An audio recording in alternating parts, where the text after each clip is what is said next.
graça e paz da parte de nosso Senhor e Salvador Jesus Cristo. Amém? Seja bem-vindo.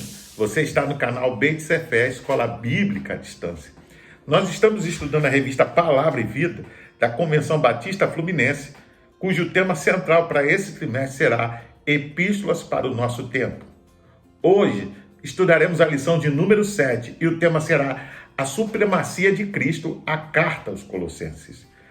Ao escrever a Epístola aos Colossenses, Paulo desafia o que os escritores mais tarde denominarão de gnosticismo.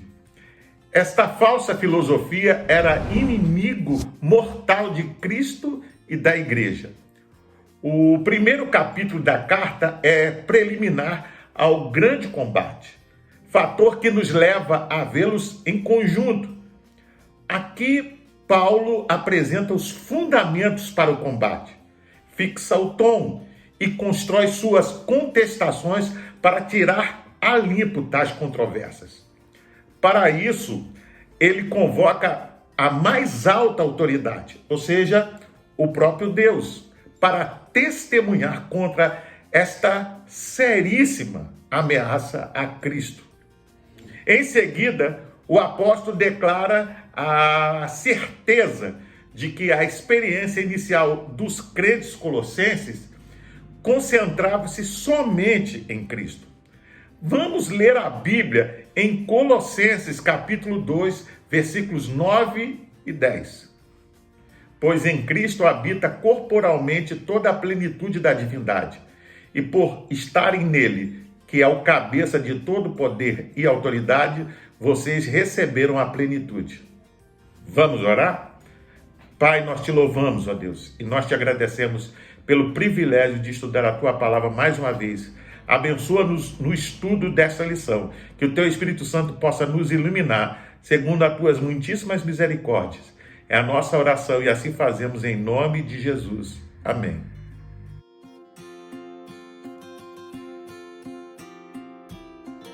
A cidade de Colosso ficava no vale do rio Lico, na parte sul da antiga Frígia, que se localiza no oeste da Turquia atual. Ficava situada numa das principais estradas comerciais para Éfeso e próximo de Herápolis e Laodiceia. Quando Paulo escreveu a carta, a cidade estava em decadência e continuou assim até que um terremoto provocou a sua destruição. Paulo escreve quando Epáfras o procurou em Roma, na prisão, relatando que a igreja crescia, mas também sofria ameaças contra as doutrinas da fé, como o gnosticismo, da cultura grega e a influência do pensamento judaizante, o que ele procurou combater com veemência. O objetivo principal, então, era dar ênfase a doutrina de Cristo e afirmar a sua supremacia em oposição a todos os outros poderes ou tentativas de se obter a salvação. Iniciaremos nosso estudo vendo a suficiência da obra realizada para a nossa salvação.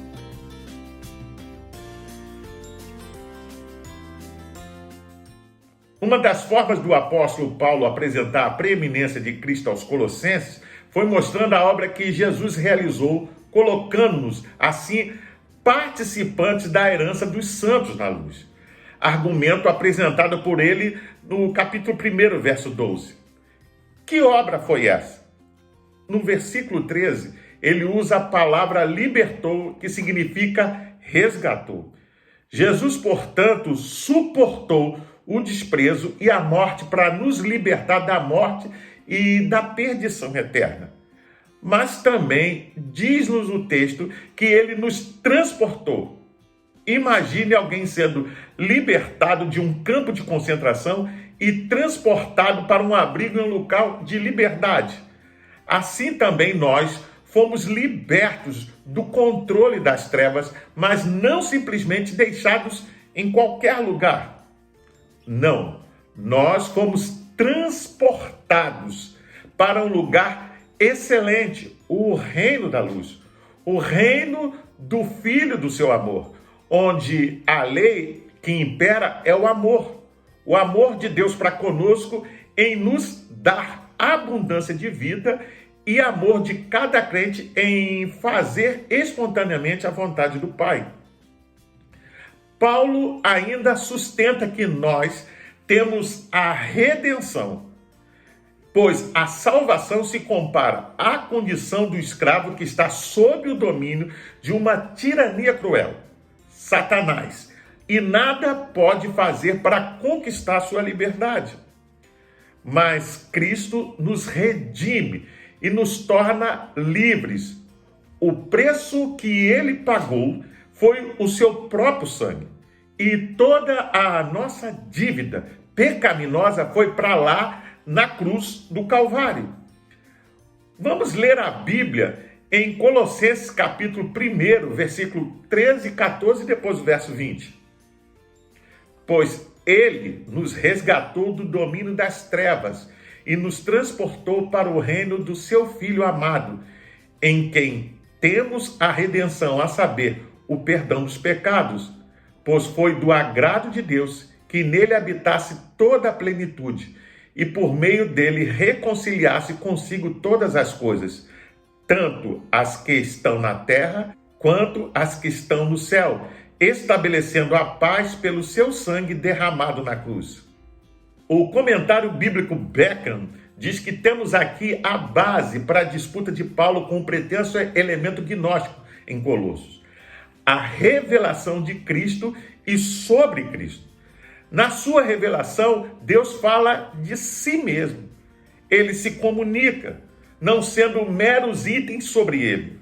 A revelação de Deus em Cristo é o ponto central e fundamental de toda a teologia genuína.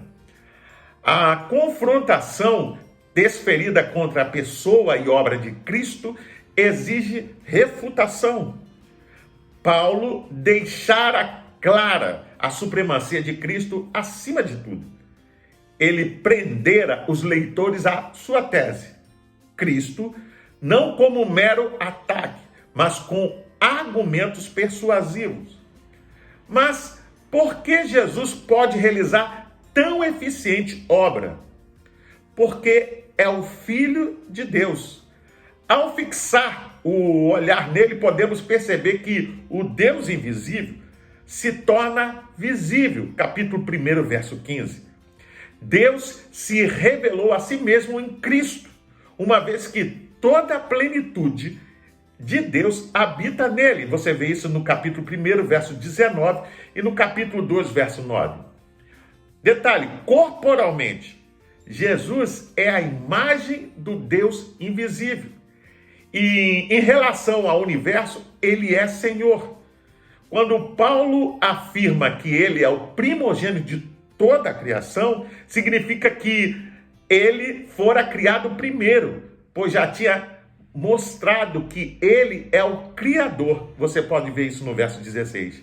Mas sim, que ele é o herdeiro, a quem pertence toda a autoridade.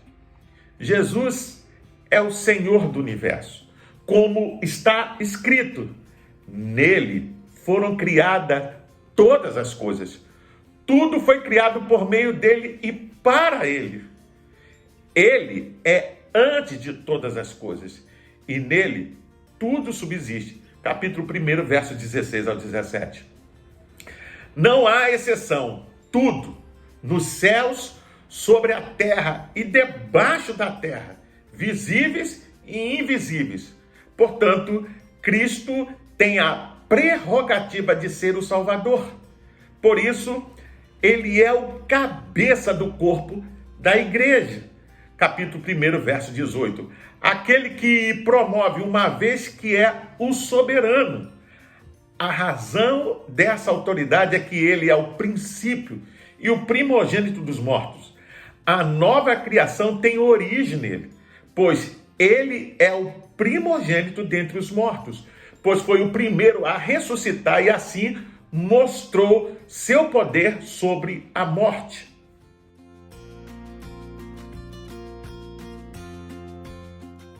Havia entre os colossenses um anseio por crescimento espiritual e muitos estavam enveredando por caminhos das falsas doutrinas, sendo iludidos por elas. Ainda hoje, o que para muitos é indício de novidade espiritual e religiosidade, não passa de um retorno a práticas antigas do ser humano em criar sua própria salvação.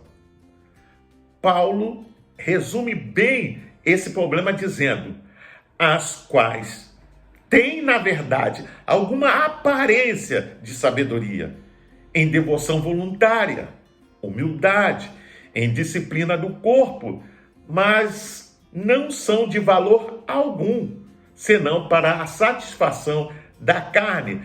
Capítulo 2, verso 23. Vamos ler a Bíblia em Colossenses, capítulo 2, versículo 16 ao 18.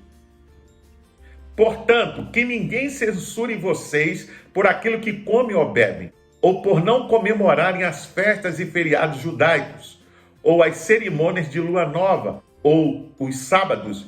Estes eram preceitos apenas temporários que terminaram quando Cristo veio. Eram apenas sombras da realidade, do próprio Cristo. Que ninguém afirme que vocês estão perdidos porque se recusam a adorar a anjos, como dizem eles que vocês devem. Dizem que tiveram uma visão e por isso sabem que vocês têm que fazer isso. Esses homens vaidosos têm uma imaginação muito esperta.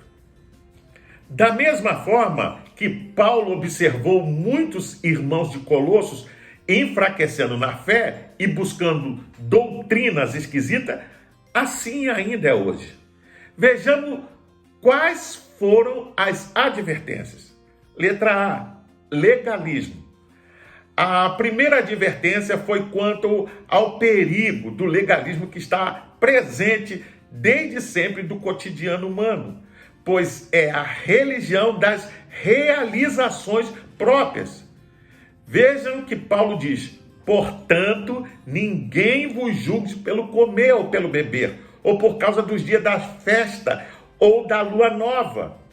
O cristão não deve preocupar-se por ser julgado pelos outros. Pela lei judaica, comida e bebida relaciona-se com o Antigo Testamento sobre animais impuros, para que o povo de Israel não se contaminasse com as outras nações ao redor. Mas agora, isso já tinha sido superado. E a igreja de Colossos estava sob a nova aliança em Cristo, e não mais a antiga aliança. É bom lembrar que tudo o que faz mal ao nosso corpo deve ser repelido, pois o corpo é o templo do Espírito Santo. Além disso, ensina Paulo que qualquer coisa que escandalizar o meu irmão deve também ser reavaliado. Você pode ver isso em 1 Coríntios capítulo 8, verso 13. Para Paulo, todas essas obrigações do Antigo Testamento eram sombras das coisas que haviam de vir. Você vê isso no capítulo 2, verso 17. Letra B, misticismo. A segunda advertência de Paulo, e que não deixem que ninguém se faça de árbitro para desqualificar vocês, com pretexto de humildade e de culto de anjos, baseando em visões, estando cheios de orgulho, sem motivo algum, na sua mente carnal. Você vê isso no capítulo 2, verso 18. Algumas pessoas só se preocupavam com experiência emocional e sensitiva particular. Para os falsos mestres de Colossos, essas experiências espirituais eram muito importantes. Ainda hoje, precisa-se tomar cuidado com certas influências que subvertem o fato de que a razão e a fé precisam caminhar juntas. Os falsos mestres, com pretexto de humildade, estavam ensinando o culto aos anjos, baseado em visões. O que é isso, senão misticismo? Diziam eles que para se aproximar de Deus era preciso intermediários, anjos. Mas nós sabemos que há só um mediador. Você pode conferir isso em 1 Timóteo capítulo 2, verso 5. Letra C, ascetismo. Na terceira advertência Paulo explica alguns costumes que estavam surgindo na igreja, como não manuseeis, não proves, não toques. Para ele, isso era apenas preceitos e doutrinas humanas, de homens. Estes preceitos eram comuns entre os adeptos da filosofia helenista que praticavam o ascetismo, onde o corpo humano e tudo que é material era desprezado e as sensações deviam suplantar o material, indicando que o espírito estava se fortalecendo. Para Paulo, isso não passava de rudimentos do mundo, mas as pessoas que se submetiam se sujeitavam ao cumprimento dessas regras. Eram algumas abstinências que, com aparência de espiritualidade, enredavam os simples. Essas disciplinas religiosas eram definidas por Paulo da seguinte forma: tem aparência de sabedoria. Você vê isso no capítulo 2, verso 23. Mas de sabedoria mesmo não tinha nada. Era um rigor ascético por meio do qual se pensava que todo o rigor aplicado ao corpo levaria a um estado maior de graça ou santidade. Mas, na verdade, tudo isso não tem valor algum contra a sensualidade. O ser humano precisa ser melhorado de dentro para fora. E só o Espírito Santo pode operar transformação no coração através da fé em Jesus, que nos leva a um novo estilo de vida. É o que veremos a seguir.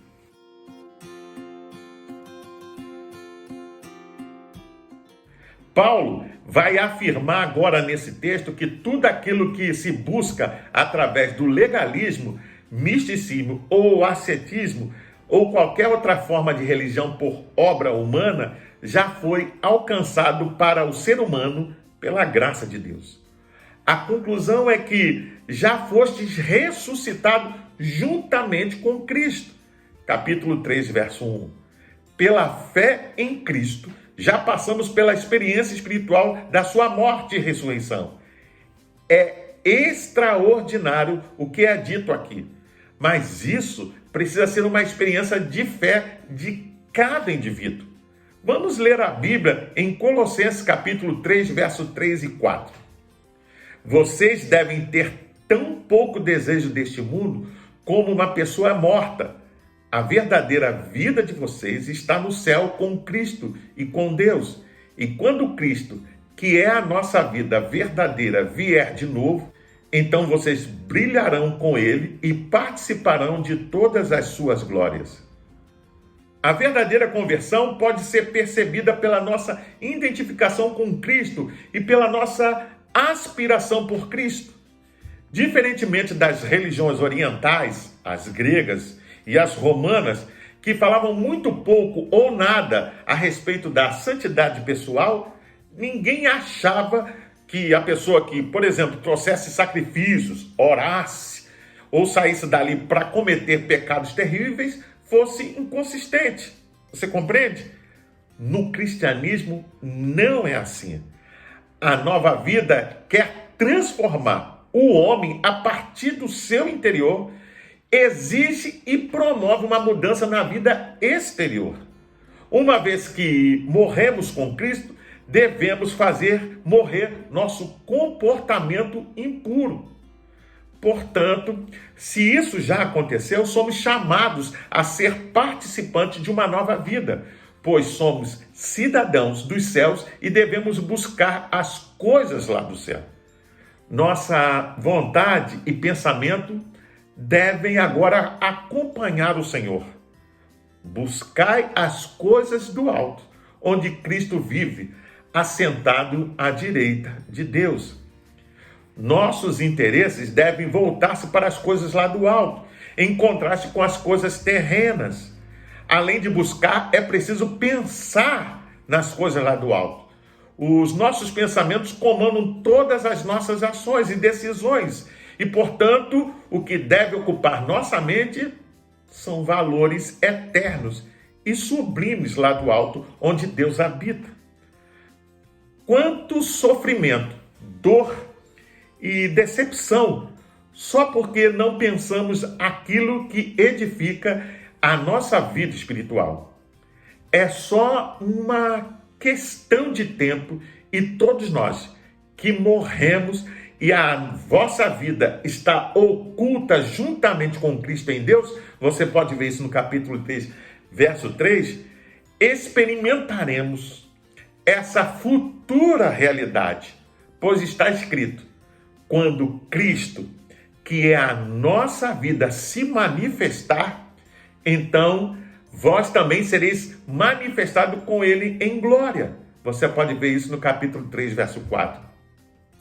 Mas o que te impede de viver já, apesar das circunstâncias, esse estilo de vida dos céus? Que responsabilidade a nossa e que privilégio poder desfrutar da nova vida aqui e agora. Paulo pergunta se é que você já aceitou esse desafio.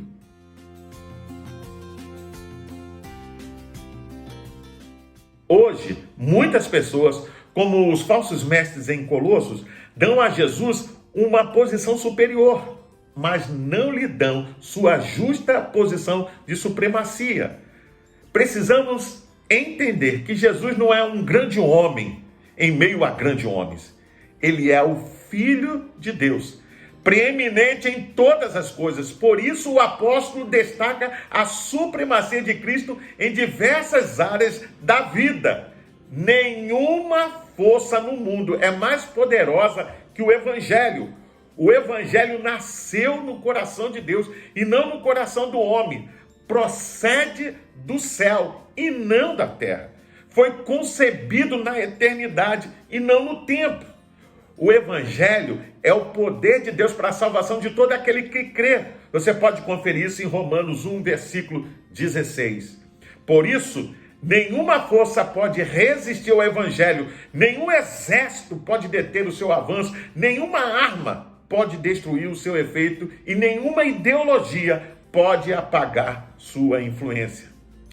Saiba que essa carta foi escrita para uma igreja em perigo.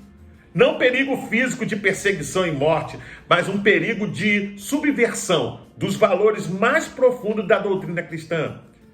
Como aprendemos, Cristo sempre terá preeminência, pois ele é Senhor, por meio de quem tudo foi criado. Ele é aquele que realizou uma obra excepcional de salvação. Isso estava em jogo em Colossos. A fé estava sendo golpeada através do legalismo, do misticismo e através de pensamentos filosóficos, os rudimentos do mundo. Quantas igrejas estão sofrendo ainda hoje com esses mesmos ataques por falsos mestres que estão dentro da igreja? Mas você, que já ressuscitou com Cristo pela fé, pode viver a vida nova, celestial aqui, já neste tempo. Para pensar e agir, aprendemos que Cristo tem a preeminência sobre o universo e sobre a igreja. A sua obra foi sobreexcelente, pois nos libertou da escravidão e nos transportou do império das trevas para o reino do Filho do seu amor. Já agradeceu a Deus por tamanha bênção hoje? Falsas doutrinas como legalismo, misticismo e vãs filosofias querem roubar a nossa liberdade. Não se deixe julgar pelos outros e não procure retornar a esses rudimentos que são aparentes obras de salvação própria. Temos uma nova vida em Cristo. Tudo aquilo que se busca através das obras de salvação, Cristo já nos outorgou, se é que com ele morremos e ressuscitamos. Essa verdade deve impactar nossa vida. Você está vivendo assim? Eu convido você a fazer a leitura diária que vai de segunda até domingo e você vai encontrar diversos textos que vão te ajudar a entender e a compreender melhor essa lição. Você pode baixar também a revista Palavra e Vida da Convenção Batista Fluminense, basta acessar o link que vai estar na descrição desse vídeo. Você entra, se cadastra e baixa para o seu tablet, celular ou computador, e não só vai poder rever essa lição, mas acompanhar as futuras lições. Pois bem, eu sou o pastor Carlos Guerra e você está no canal Beit Sefer, Escola Bíblica à Distância. Hoje nós estudamos a lição de número 7 e o tema foi a supremacia de Cristo, a carta aos Colossenses. Gostaria ainda de deixar uma palavra de recomendação a todos quantos nos assistem, nos acompanham, mas ainda não frequentam uma igreja evangélica. Procure uma igreja batista próximo da sua casa e faça uma visita. Sem dúvida, você vai ser bem recebido. Caso não haja, procure uma igreja que tenha compromisso com a pregação genuína da palavra de Deus. Para se inscrever, é rápido, é fácil. Basta clicar aqui embaixo. Dá um like, faça um comentário, emita a sua opinião. Todas serão respondidas. Não esqueça de acionar o sininho para receber as futuras notificações. Compartilhe também com seus contatos nas suas redes sociais, para que mais e mais pessoas possam ter acesso ao conteúdo dessa lição. Até o próximo encontro. Fique na paz. Deus te abençoe.